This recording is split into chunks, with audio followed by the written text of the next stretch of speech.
Welcome back, MTN Giants podcast, previewing a Thanksgiving edition of Giants football. I don't know how to finish that sentence, but that works. Anyway, Giants at Cowboys. Cowboys favored by 3.5 currently. We've had some quarterback drama, of course, with the Giants, and we'll go over that. Tommy DeVito was named starter a week and a half ago, whenever that was. He plays Sunday. Had one of the worst halves you'll ever see. Looked okay in the second half to be nice. Comes out, he gets injured with this forearm thing. And he definitely took some shots in that game, so it makes sense. But now it seems like DeVito is a long shot to play in this game tomorrow.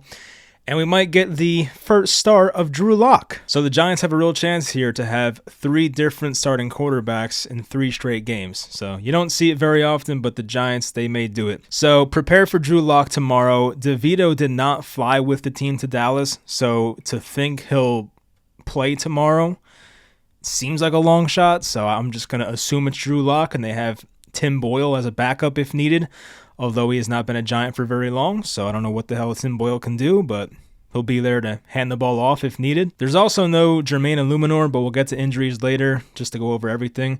For another Giants quarterback, Daniel Jones, for those who care, he went to the Minnesota Vikings. An interesting landing spot. I guess it makes sense. And the way they worded his release was very interesting. So Schefter quote tweeted what he first said about Jones going to the Vikings. And then he said, Daniel Jones wanted to spend the rest of this season with a playoff contender around a nurturing head coach such as Kevin O'Connell. The Vikings met all qualifications. The one word in there that's very interesting is nurturing. I don't know, I feel like Schefter did not say this by accident. I feel like that word was thrown in there for a reason, maybe to take a shot at Brian Daboll. But just seeing that word thrown in there, it was like, all right, that's a bit odd, but whatever. He's the Vikings' problem now. I don't even know if he's going to play this year. He might play like the final week of the year if the Vikings have their playoff spot locked up. Maybe if Darnold got injured, but even then, I feel like Nick Mullins would be next in line because Jones just got there. So I don't know what's going to happen there, but hey, congrats to Jones for securing another job. So for the injuries, I mentioned Illuminor. He's going to be out this game with a quad injury. He's never missed a start, apparently, in his career since being named the starter 3 years ago, so that sucks for him, but it's a short week, and obviously, he was in much pain last week. He really did not look great out there when he played, so it makes sense that he's missing. So we're going to have a Chris Hubbard and Evan Neal starting at tackle for this game against Micah Parsons. It might get ugly, so we'll see. Azeez Ojulari went on IR with a toe injury. That kind of felt like it came out of nowhere, so he might be back at some point, but there might not be a point to bring him back. So he might be done for this year. He is in a contract year, so might be his last game as a Giant, but on the bright side, if they want to bring him back on a smaller deal, they probably can now because the injuries just keep up with this guy, unfortunately. Armon Watts is out for this game as well. Deontay Banks with a rib injury is questionable. Tommy DeVito, of course, is highly questionable. Not expecting him to start right now. For Dallas, I had to screenshot a report because it's not updated on the website, but Jake Ferguson's out with a concussion, his second straight missed game. Zach Martin, their probably future Hall of Fame right guard, he's out for this game. He's not really the same guy as he was, but still. And Trayvon Diggs is questionable with I'm trying to find where it was, a groin/knee injury. So we're going to see what happens with Trayvon Diggs.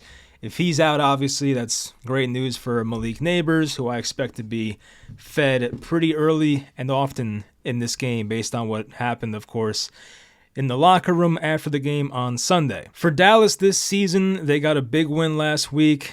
The score was really bigger than the game was. I mean, the game came down to the final missed extra point, basically. The Cowboys had this garbage time return touchdown, but they beat the Commanders in a game where they were 10.5-point dogs when I was doing the spread picks last week. So that was very impressive. Dallas ends a losing streak that got up to 5 straight games. So a big win for Dallas. Last time we saw the Cowboys back in week 4, things were different. Dallas was back to a 500 team. Dak Prescott was healthy.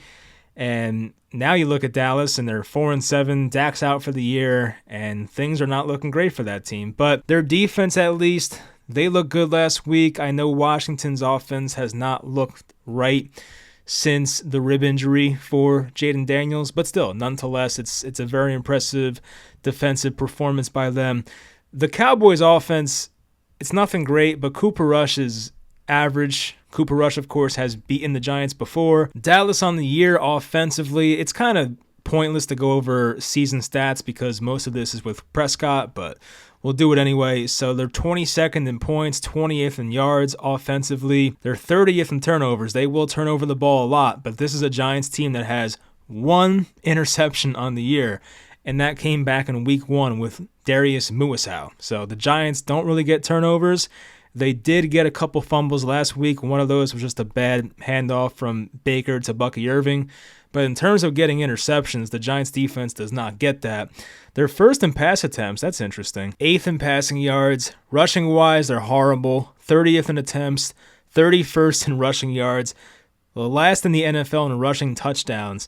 31st in yards per attempt. They have the corpse of Ezekiel Elliott. Rico Dowdle has his moments, but he's not like a great starting running back. I'm still not sure why this Dallas team did not go out and get like Khalil Herbert or someone like that, but that's their problem. So offensively, they're a one-dimensional offense. They can pass the ball decent. CeeDee Lamb's had a pretty good season. I would say for his standards, probably not what we usually see. He had that one monster game against San Francisco, but besides that, he's been like just pretty good once again, not great. Defensively for this team, 31st in points against, 27th in yards, 16th in turnovers, right in the middle, 21st in passing yards allowed. They're terrible against the run, 31st against the run on the year, 28th in yards per carry allowed. And I remember the first time these guys played, Dallas's run defense was in the same situation. People like myself included were saying like, oh, Devin Singletary, because Tyrone Tracy wasn't really a starter at that point. People were like, Devin Singletary is going to have a monster game on the ground versus this Cowboy team. And it was really supposed to happen. And then the Giants' run game had nothing going that entire game. It was crazy. It was one of those things where it's like, yeah, the Giants can no doubt take advantage of this Cowboys team via the run game. And it like could not have been further from the truth. I wanted to look it up. So looking at the team stats, the Giants only had 26 rushing yards in that game. That is incredibly bad, especially for a run defense that's this bad for Dallas. And running back wise, Singletary had 14 carries for 24 yards. I believe he lost a fumble in that game. There was the one where he fumbled and they challenged it. I forget what happened. Tyrone Tracy was 4 carries for 2 yards. Eric Gray, 1 carry for 1 yard. Daniel Jones had 4 carries for 3 yards. It was disgusting. So they could not run the ball. I would think they can do a better job this time around, but we said that last time. So fool me once. We'll see if it happens again. For the Giants offense, I'm pretty excited to see what it looks like with Drew Lock. I'm one of those people that was very confused by Tommy DeVito starting out of the bye. It made no sense to me. Drew Lock was the quarterback 2 for the entire year, and for him to basically just be benched even further for Tommy DeVito, unless they were trying to tank, which once again I don't think they are because the GM and head coach are playing for their jobs or coaching for their jobs at this point. I don't see them tanking. So it was very weird to see that, but Drew Lock at least has the biggest arm in this bunch. He will take shots, and the Giants offense needs that. The Giants have too many check down merchants, guys that take too many sacks. One thing about Drew Lock that is underappreciated is he does not take that many sacks. I remember doing a video on him back when he played in Denver, and his sack percentage was like some of the best numbers in the league. And it's not like the Broncos had this fantastic offensive line back then. So Drew Lock can hopefully avoid sacks. He'll give his guys chances. He'll give Neighbors chances to make plays in this game. He'll give deep shots to Slayton or Hyatt or whoever, gets behind a defense, or even if it's a 50-50 ball, Lock has no problem taking that shot. The Giants offensive line will probably struggle. There's no doubt about that. I actually forgot that DeMarcus Lawrence is out. He had a broken foot, so he's not going to play. But Micah Parsons came back after missing a few games. He looked better last week, looked more like himself. We know about Odighizuwa, Mozzie Smith, of course, not having a great career so far. Chauncey Golston's had some good moments, at least recently. Dallas got DaRon Bland back last week. Of course, last year on Thanksgiving, he had a pick 6 on probably Sam Howell, right, at that time? Yeah, I think it was Sam Howell. So maybe that happens again. We'll see. Definitely a possibility with Drew Lock back there. Trayvon Diggs, I mentioned, is questionable, but we'll see if he plays. He's having a down year for his standards, but he is coming off an ACL. So far, Eric Kendricks has had a pretty nice year. I mean, he is a returning player to Mike Zimmer's defense, so that makes sense, but I feel like the rest of the secondary has not been that great, whether it's Donovan Wilson or Malik Hooker. I mean, those guys have their moments, but this Dallas defense is not a defense that teams really fear. I mean, they can run all over them. They can pass on them if they want to for the most part. I know they'll be better now with Bland back in their secondary. But the Giants, they should have a chance to have a balanced attack here. They should run the ball pretty well once again. I think Drew Lock will take the chances that are necessary, and there's a chance the Giants put together a decent offensive game. I do not think it'll be nearly as bad as we saw last week with the Bucs coming off a bye and Tommy DeVito back there. I think if Lock's playing, then things should look better. So we'll see. The Giants defense, which is a concern because it looks like they've clearly given up on that side of the ball. A lot of guys just watching last week. There was the big Bucky Irving run where Baker Mayfield was blocking downfield, and instead of trying to make a tackle, you had Bobby Okereke running alongside Bucky Irving. So we saw some bad effort. Even Deonte Banks' effort in the run game is still not good. That may never change, so we'll see. I saw Brandon Cooks might be back for the Cowboys, so we'll see if he's back or not. I feel like he scored last Thanksgiving too. I could be wrong, but I feel like he did. If they don't have him, of course, Jalen Tolbert's still there. He'll make a downfield play here and there. He had that one big game-winning touchdown reception versus the Steelers early this year. CeeDee Lamb I talked about earlier, not having his best year.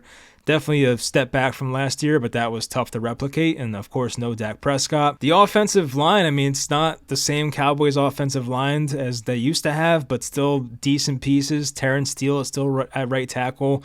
Tyler Smith, Tyler Guyton as well. So, like, they have a decent offensive line, but it's not the, 2016-17 Dallas Cowboys. Quarterback Cooper Rush, somebody that he'll have his moments, but not really a quarterback that you fear. I wonder if Drew Lock is viewed as a better quarterback. He might be. I don't know. So I feel like both these quarterbacks are somewhat on the same tier. I mentioned Rico Dowdle. The run game in Dallas is pretty non-existent.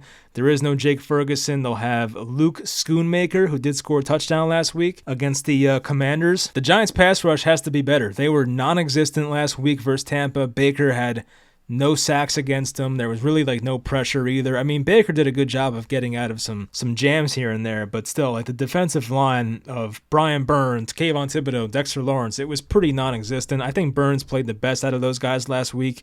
For the linebacking core, I mean, Okereke, he has not looked the same as he has last season. He was great last year, but it has not looked great recently. Tyler Nubin's been playing better, so I like that.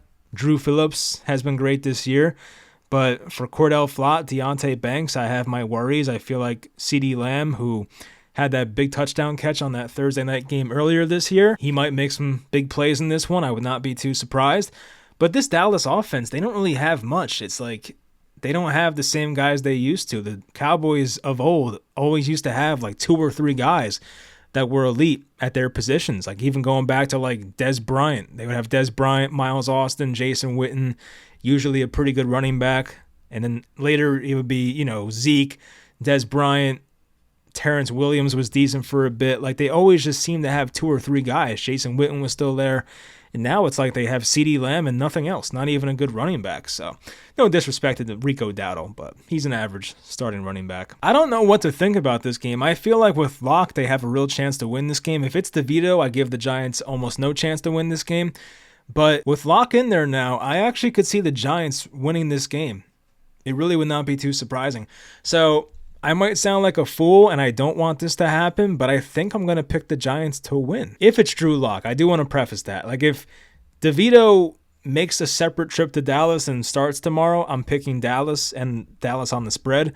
But if Lock comes in, I think the Giants win. I hate to say it because I don't want that, but I would say 23-20 Giants would be my final score. I might be crazy for that. I might look back on this and laugh about it by tomorrow night, but that's just kind of how I feel right now. I feel like this was the quarterback change everybody expected. I feel like the DeVito thing really took people by surprise, and I'm sure a lot of the Giants players who are not stupid. They probably know Drew Lock is the better quarterback, so why are we going to DeVito?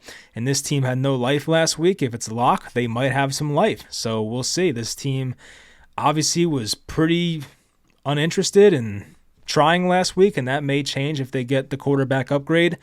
So, yeah, 23-20 Giants, 2017 Giants. I could see it. Hope I'm wrong. I want Shedeur Sanders, but we'll see what happens. On to the spread picks, where last week went okay, 7-5, up to 87, 74, and 4 on the year. Of course, I went with Tampa. I do like that pick. Chicago won by half a point on the spread. I'll take it. They lost by 3. Tennessee had a surprising win. Colts couldn't keep it close. Miami pulled away at the end. Dallas with a surprising win. Denver, I did not watch that game at all. I just know the Broncos won, but they won by 10, so they got that one. San Francisco looked horrible. Seattle and that pick'em, they won the game outright. Rams and Chargers could not cover, so that was a shame. So on to week number, what are we in, 13 now? That's Twitter. That's definitely not where I wanted to go. Here we go. Week number 13. 3 games on Thursday, of course. Happy Thanksgiving to everybody, by the way. I forgot about that. Bad content by me. I should have said that earlier. So anyway, Bears at Lions. It's Lions by 9.5. It feels like a trap. I feel like that's a key number right there, 9.5. I'll say Detroit, though. They've just killed so many teams this year, especially at home. I know it's Thanksgiving, it's early, and maybe the Bears keep it close. It's in division, but I've just seen too much from the Lions. I know they're banged up. I saw Taylor Decker might be out. St. Brown's banged up. Montgomery's banged up. But still, I think that the Lions just beat the crap out of teams. So, Lions minus 9.5 for me. Giants at Cowboys. Dallas by 3.5. I'm taking the Giants plus 3.5, assuming that Lock plays. If Lock does not play, I'm telling you guys now, I'm changing my pick. If it's DeVito, I will take Dallas minus 3.5. If it's Lock, I'm taking Giants plus 3.5. Dolphins at Packers, interesting one. Tua out in the cold. Green Bay by 3. I kind of feel like taking the Dolphins. You know, I feel like the Packers, they're probably feeling themselves. They came off that big win against the beat-up Niners team. The Dolphins, though, they've looked good since Tua's came back, and they've beaten some bad teams recently, like the Patriots and the Raiders. But even going back to when Tua first came back against the Cardinals and the Bills, they were playing those teams very tough. So I will take the Dolphins as a plus 3. I might be dumb because it's Tua in the cold, but I'll take my chances. The Friday game, Raiders at Chiefs. It's Chiefs by 13. Oh my God. I can't do it. I really can't. I went against my rule last week of don't take the Chiefs as big favorites. I did it anyway. I took Chiefs minus 11. They won the game by 3. They barely won. 13 points is a lot. I know there's no Minshew. I know that O'Connell's coming back and making his first start in a while. But 13 points is too many. So I'm taking the Raiders. Why not? I'm taking the Raiders plus 13 here. Sunday games, Chargers at the Falcons. It's Chargers by 1.5. I do think the Chargers are a better team, but the Falcons are home. They're coming off a bye. So I'm talking myself into Atlanta. I guess I'll take the Falcons. Why not? Falcons plus 1.5 for me. I don't love it, but that should be a close game. Steelers at Bengals. It's Cincinnati by 3. I like the Bengals a lot. They're coming off a bye. They need to basically win out. They might be able to lose a game and make the playoffs, but that's a long shot, so they have to win out. They'll be focused and ready to go, so Bengals by 3 for me. Texans at Jaguars in division. It's Houston only by 4 points. Wow. So Jaguars coming off a bye. Houston coming off an embarrassing loss. I'll take Houston. I think they get things right here. I think the passing offense looks better, so I'll take Houston here by 4. Cardinals at Vikings. Minnesota by 3.5. The Daniel Jones-led Vikings. I'm just kidding. He's not leading them yet, but maybe. So Minnesota 3.5. I think I will take the Cardinals here. I think these teams are somewhat, I don't want to say equal, but they're close enough. And you're giving me the extra half a point. I'll take the Cardinals. Why not? Cardinals plus 3.5 for me. Colts at Patriots. Indianapolis by 2.5. I will take the Colts here. This seems like a run-heavy game. The Colts have the advantage there, so I'll take Indy minus 2.5. They should look better. this week. They had like a lot of big plays taken away via penalty last week, so I know their loss to Detroit, it looked worse than it was. So I'll take the Colts there, minus 2.5. Seahawks at Jets, Seattle by 2. The Jets, of course, they're embarrassing. Geno Smith revenge game. Just give me Seattle. I just can't take the Jets. I can't do it. I'm not gonna like myself if I do. So Seattle minus 2 for me on the road. Titans at Commanders, Washington by 5.5. The Commanders are pretty much without all their running backs. It might be a Jeremy McNichols revenge game. I think he was a Titan, right? I think he backed up Derrick Henry back in the day, so maybe. But Washington minus 5.5, that's a lot. I'm going to take Tennessee. I think Tennessee has looked okay recently. We've seen enough good flashes and positive flashes from Will Levis, so I'll take Tennessee plus 5.5. Buccaneers at Panthers, Tampa by 6 points. The Panthers have looked good recently. Will it stick? I don't know. I think I'll take Tampa, though. Tampa minus 6 for me. I'm not completely bought in on the Panthers. I see they're getting better, and Bryce Young is getting better, but I'm not all the way there yet, so Tampa by 6 for me. Rams at Saints, it's Rams by 2.5 on the road. I do like the Rams here. I know the Saints are coming off a bye, but the Rams, they're coming off a loss. I guess they can afford to lose one more game, but like they're at that point where they really have to start winning games. Their passing attack should be good in this game. They're healthy right now, so I'll take the Rams here. Minus 2.5 on the road. Eagles at Ravens. A potential Super Bowl preview, maybe. Baltimore minus 3. I think I'll take, I want to say the Eagles. I feel like that's wrong, but my gut's saying Philly. So I'm going to stick with my gut here, go with Philly. A matchup of two of the high-end running backs in the league that were signed in free agency between Saquon and Henry. Of course, Saquon had a massive game on, was it Sunday night? Yeah, Sunday night they played. Yeah, so he's having a MVP caliber year. I'm sure John Mara cannot sleep at night. But anyway, I'll take the Eagles here, plus 3 on the road. 49ers at Bills. Bills by 7 points. Bills coming off a bye. I will take Buffalo. Brock Purdy's clearly not 100%. I don't trust that team right now. Their defense is banged up. Fred Warner is playing through a fractured ankle, I saw. So Buffalo minus 7 for me. Monday night, Browns at Broncos. I mean, we could have done better than this, I guess, but oh well. Denver by 5.5. I mean, the Broncos' pass defense is pretty good, and I feel like the Browns, that can be the one place they can try and beat you. The Browns' rushing attack has not been great. Even last week, I know Nick Chubb had the 2 touchdowns, but he was still under 3 yards a carry, so it was not that impressive. I'll take Denver here, minus 5.5. They're playing really good ball. Bo Nix is getting better every week, I feel like. That team's getting better every week, so I'll take Denver here, minus 5.5. So that'll do it for the spread picks. I hope you guys enjoyed. I hope the Giants find a way to move up to the number 1 draft spot after this weekend, but I do have my fears about Drew Lock winning this game, but we'll see what happens, and I'll talk to you guys next time.